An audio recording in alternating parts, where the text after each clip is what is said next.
Good morning. I wanted to talk about a few points that I was thinking of when I think of access and accessibility issues. And the first point that I want to make actually references something that Daria said in her introduction.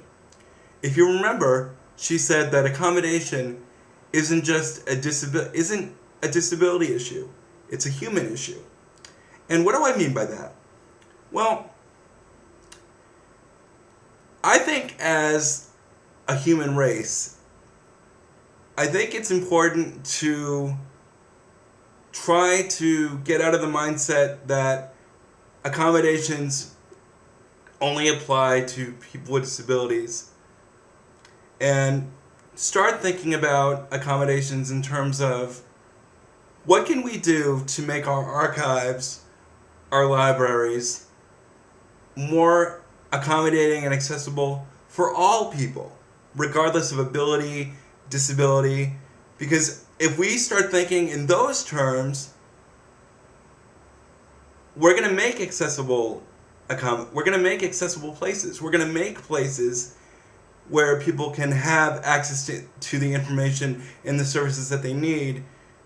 And we won't have to think about, okay, what do we have to do to make things accessible for this person who's blind, or this person who's deaf, or this person where English is a second language, because we'll already have thought about these issues. Let me give you an example. Talking books. Now, some people might say that, talking books are good for people that are blind, as a way to read accessibly. But how many of us that aren't blind drive to work or drive on a vacation and listen to audiobooks in our cars? Quite a few, I would imagine. And when we think about curb cuts and ramps, automatically we might think, okay, curb cuts and ramps are really good for people in wheelchairs.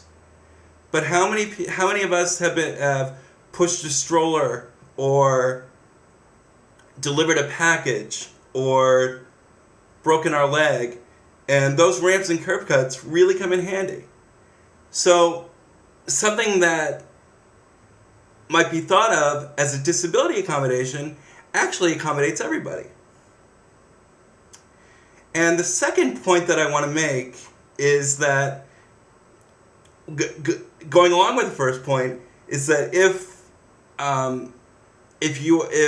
we're designing a facility to be accommodating and accessible for all people, then it's important to get as much input from different people and different groups as possible. Because while we have fantastic intentions, and I truly believe that, if we really want to make something that the community can use, that our users, our consumers can access and enjoy, it's important to get information from as many different types of people and many different groups as possible, because that can only improve the final product. Speaking as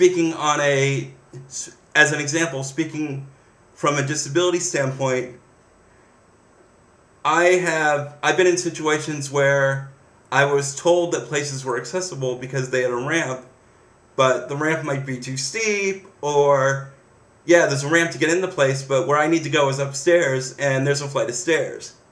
So, and it's not that people have bad intentions. I think most people have genuinely good intentions, but none of us can know everything. Another point that I wanted to make is that it's okay to ask a person with a disability that's in your facility if he or she may need help.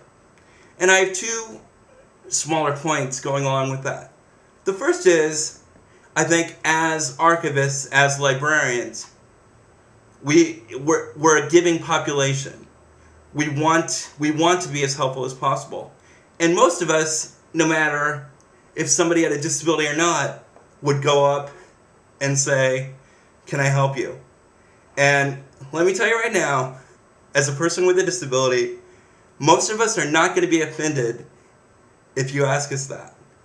On the contrary, I found that when I've been in situations where I have been asked, can I help you? It makes me feel that I'm wanted in this facility, that I'm valued in this facility, that I'm safe in this facility, and there's people that I can trust, and there's people that I can talk to. So it's okay to ask. We won't bite your head off, I promise. The last point that I want to make is that if you're lucky enough to have a person with a disability apply to your library or archive, try not to assume what the person can or can't do just by looking at them. And I know snap judgments are human and everybody does it, including me, but odds are that that person, whether they be blind or deaf or have a learning disability or use a wheelchair, has developed strategies to get whatever needs to be done in the work situation. And you can't know that unless you talk to each other. And so I think it's important to try to create an environment where people can be open and honest and as non-judgmental as possible, so that people can talk over issues and talk about concerns and really clear the air, because I think that will create for a more harmonious working relationship overall. And I also wanted to say, I think I'd be remiss if I didn't talk a little bit about hidden disabilities. And those are disabilities that might not be as obvious to the naked eye.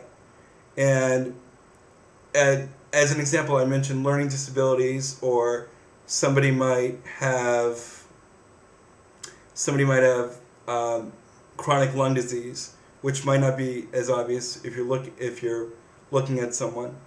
And they might have accommodation needs or things that they want to talk about as well. So I think it's important, as I said, to if we can create environments that are open and honest, and we come at people in ways where they know that we want to be as helpful as possible, then I think that makes things easier for everybody to communicate and have a good working relationship.